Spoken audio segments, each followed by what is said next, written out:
바람 피운 남잔 또 피우기 마련이니까.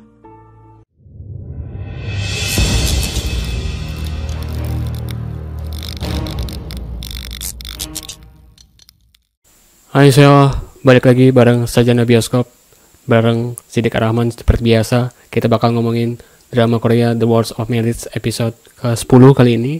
Bagaimana perubahan karakter dari Dr. Kim yang mengaku berkenalan dengan pimpinan Yeo, bapaknya Daekyung, kepada Sunwoo. Jadi Sunwoo mencurigai Dr. Kim dan menanyai apa tujuan Dr. Kim di rumah sakit cinta keluarga tersebut, dan Dr. Kim dijadikan direktur muda gitu ya.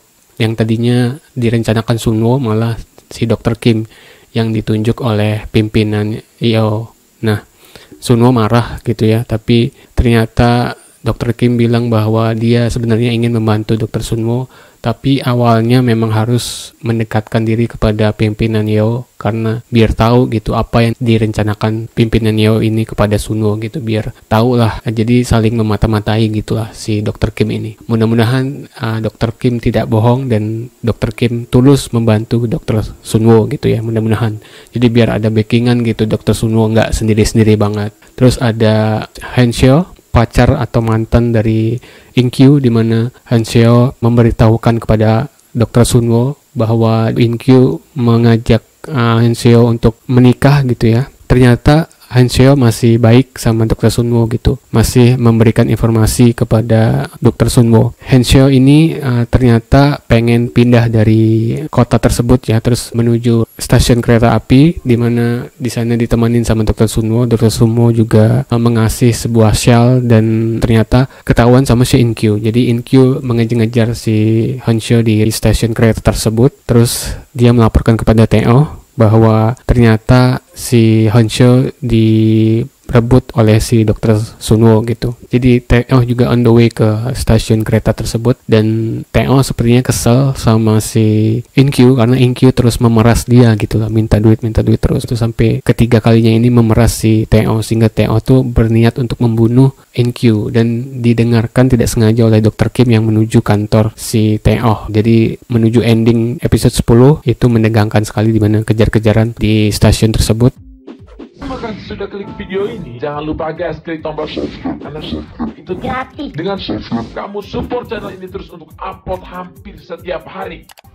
Dan juga ada satu subplot kelanjutan dari dimana Bapak Upil ya, kalau kalian nonton Chloe, saya manggilnya Bapak Upil, suaminya si Yerim yang tadinya sudah tobat, ternyata dia selingkuh sama waitress di cafe tersebut. Itu adalah sebuah settingan yang dibuat oleh Teo. Jadi Teo membalaskan dendamnya dengan cara tersebut karena dia tahu Sunwoo sempat berselingkuh sama si Bapak Upil ini. Jadi Teo membalaskan dendam dengan cara menjebak si Bapak Upil ini dengan selingkuh. Ada foto di kamarnya bersama waitress tersebut, terus dia kirim kepada si Yerim gitu. Jadi sehingga si Yerim memutus untuk bercerai sama Bapak Upil dan meninggalkan kota Gosan dan berniat untuk move on gitu. Dan si Dr. Yerim sempat ngobrol sama Dr. Sunwoo ke rumahnya si Yerim. Sunwoo bilang bahwa dia nyesel untuk mengikut sertakan Bapak Upil ke dalam permasalahan keluarganya si Teo.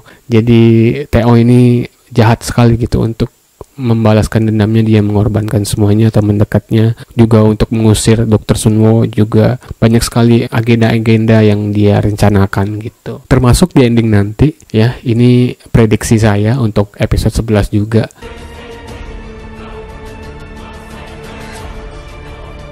Dimana yang terjadi adalah ada mayat dengan shell yang diberikan oleh Dr. Sunwoo kepada Hanseo tersebut, shell warna coklat berdarah-darah, dan di sana ada jasad yang sepertinya itu adalah jasad dari atas ya, dari lantai atas didorong gitu, sepertinya didorong oleh seseorang, yang dugaan saya adalah didorong oleh Teo karena Teo sudah sampai di stasiun tersebut, dan itu bukan Hanseo. Sekali lagi, itu bukan Hanseo, itu prediksi saya.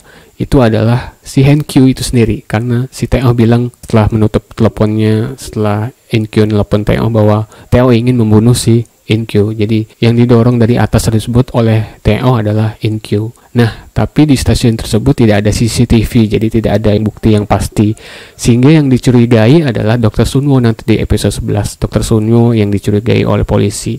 Karena apa? Karena sel yang dipakai adalah sel milik Dr. Sunwo gitu, yang berdarah-darah itu. Jadi otomatis orang-orang dan juga polisi mencurigai Dr. Sunwo karena dia mengenali orang yang mati tersebut. InQ mati, otomatis tidak ada saksi untuk menjatuhkan TO, untuk memberatkan TO, karena sudah dihabiskan oleh si TO sendiri gitu ya. Jadi tetap yang menang adalah Dr. TO juga sih sebenarnya di episode 11 nanti. Tapi tidak tahu endingnya episode 11 dan episode 12 seperti apa. Jadi tunggu saja di minggu depan. Saya juga tidak sabar. Siapa yang terbunuh yang pastinya nanti, dan siapa yang membunuh. Yang pasti Dr. Sunwo jadi ikut terseret dalam kasus di stasiun ini gitu ya, penjelasan ending dari episode 10 dan juga dugaan prediksi episode 11 nanti. Oke, sampai jumpa di review drama Korea selanjutnya bareng Sidik Rahman, dan jangan lupa share ke teman-teman kamu yang juga mengikuti drama ini, and keep watching.